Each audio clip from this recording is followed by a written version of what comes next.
Hi, hello, Manuel and James. Um, I started just doing the whiteboard brainstorming mind map kind of things, and then at the end of it, thought I'd write it up into research design. What actually am I looking for? What am I thinking I'm doing? What would be the thing that we're testing for? Um, what would satisfy me? So I went through that based on the thing we're at now. So we got eyes, um, and we got and they have a mind behind them of some sort that's got a lot of stuff going on, and there's a communication between the character and everything that's going on in that world of meaning. We watch that as an audience. It's presented to an audience. Doesn't really exist without an audience.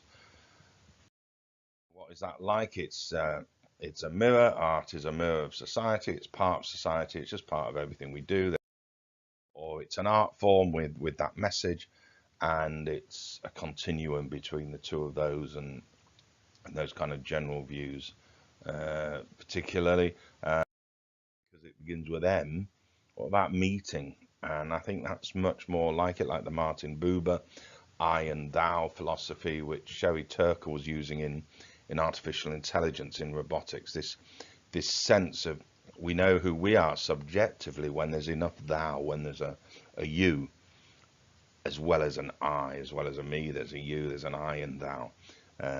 Gives us our this subjective, aware self. So an idea that maybe within cinema it's a meeting. Let's meet this person on the screen. Um, and Lakoff and Johnson from the year 2000, that they're all about embodied metaphors.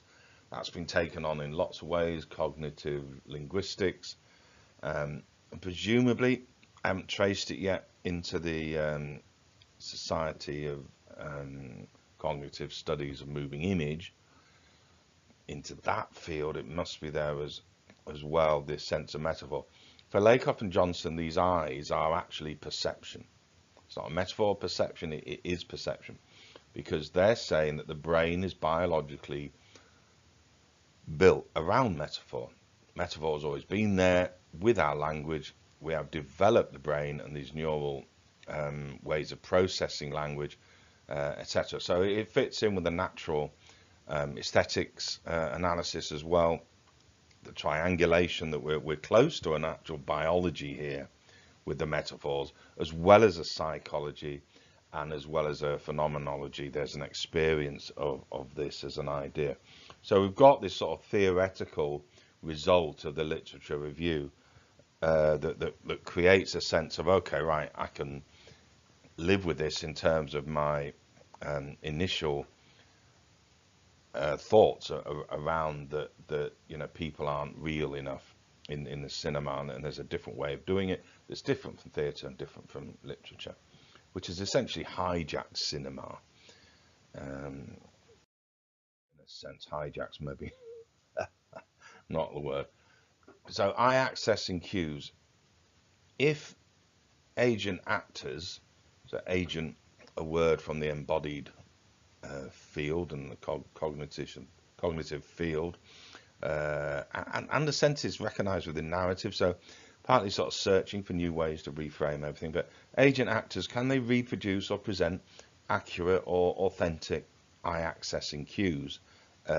Does that reveal an inner world? Do we get into the container of their head, the behaviorist's black box?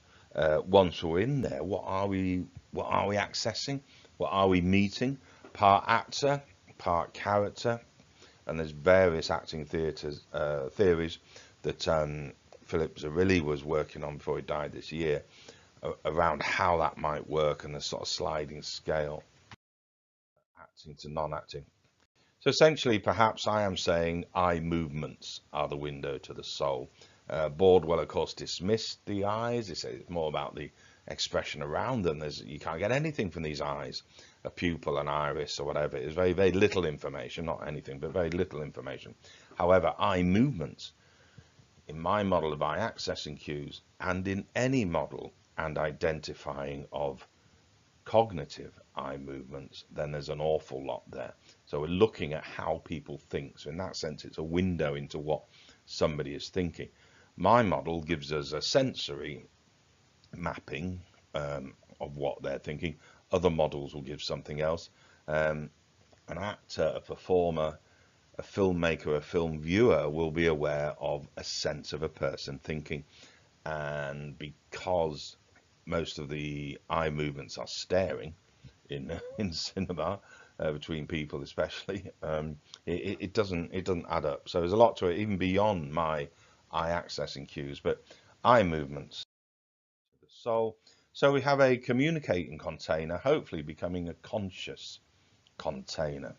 Not defining conscious as yet, just letting that float in this presentation. So a subjective self of an audience, we're aware we are subjective, and then we meet a conscious container rather than a communicating container. It's a conscious one. It's different. It's having a sense of being. So do eye accessing cues help a subjective self to experience the agent containers as conscious? Are they more alive than if they weren't doing? Are they?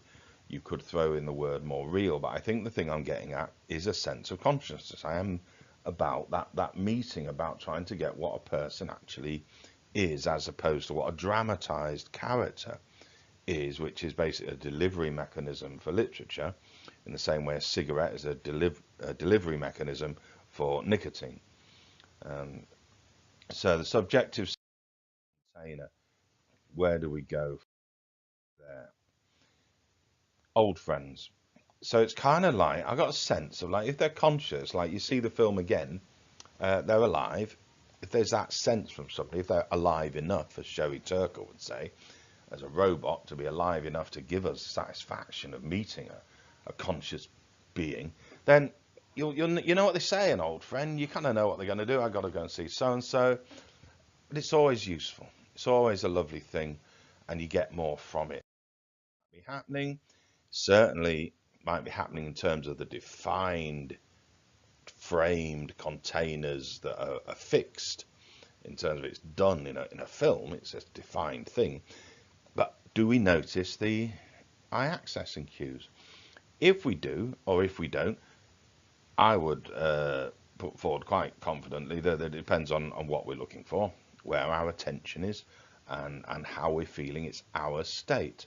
So in that sense, in terms of designing, and if indeed we are testing the audience relationship, which we seem to have slipped back into. I remember right at the beginning, it was like, no, Mal, you can't get into the audience. We're not going there. It's too big.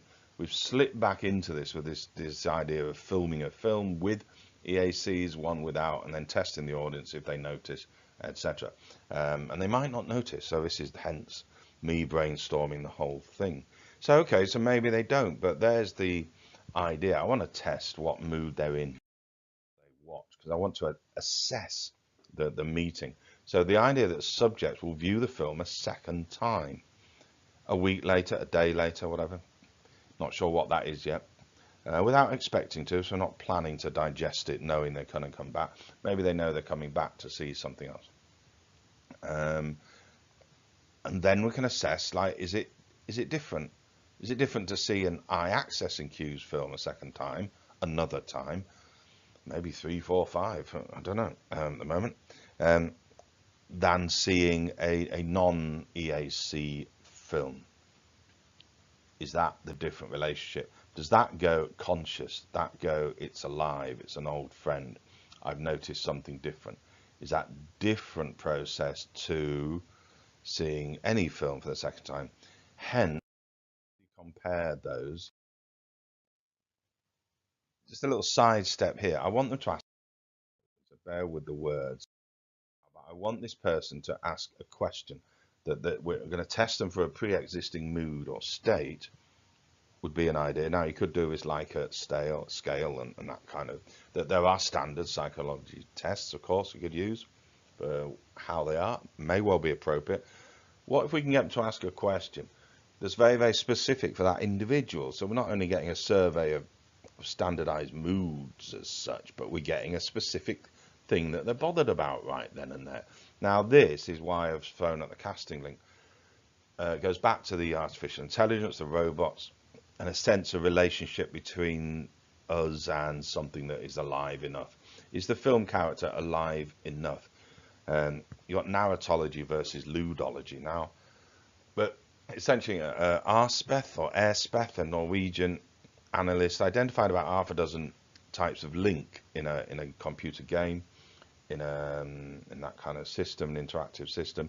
Most of the links we do are traversal links, where we go from here to there, and that's a traversal link. But there are other links where we would be, ask questions and have choices and different kind of links. I really don't remember them all.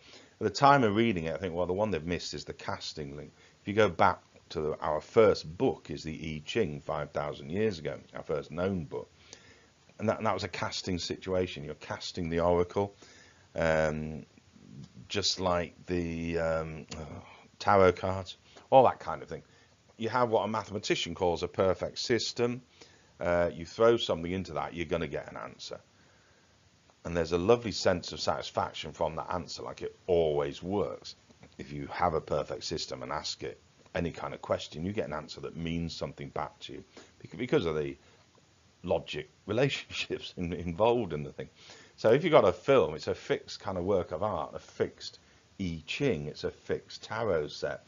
Now, if you're casting into it, is it alive enough? And is there a sense like, oh, you'd watch that film because you're in the mood for it again? That's all I mean, in a sense. Like, that's what we do. I want to read that book again, or read that poem, listen to that music. That function of art to hold up a mirror or give us a message and go back to see old friends, is all of that enhanced with eye-accessing cues? The containerization, the metaphor containerization and the black box of the mind is particularly pertinent for cinema, where a lot of what I'm saying wouldn't work for theatre or art. Within cinema, it kind of does, and eye movements are maybe that way in to make that a more conscious meeting, where you ask a question, and so this kind of, maybe you get with this perhaps. So designing, research design, trying to be as quick as I can. So that an idea, you watch film A with a question in mind. Now we could give them that question, and then you watch film with that. Is if film B is the one with the EACs, you've already seen the same scene, so you kind of distorts the results. You maybe got a totally different film with EACs, again distorts, maybe different questions, or are they your own questions? And the solution is to have different audiences. So some are watching a non-EAC scene, and then they watch that again a week later and track some results on that, yeah. Or they're watching a film made with eye-accessing cues, and then they watch that a week later. Is there a result as they return to this old friend kind of idea? Does that do a different thing to their questions, to their mood, to their state, to their...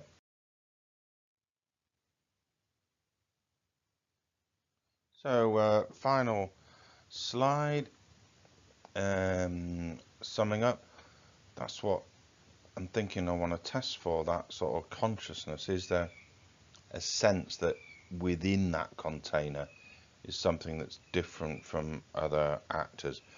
That seems a great measure.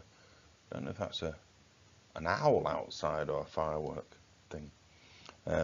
Yeah, so it's a consciousness, which kind of implies something. I'm going to have to look up definitions of consciousness, but there's certainly that sense of a life that's not a character, which must be literary death in a way. It's stopped, and is only developed by the subjective self changing things. But if we've got these eye movements that are noticed and unnoticed, potentially you've got a more conscious thing going on. Cool, right, leave that there. Perhaps show next slide to try and aid it turning into a film. Great.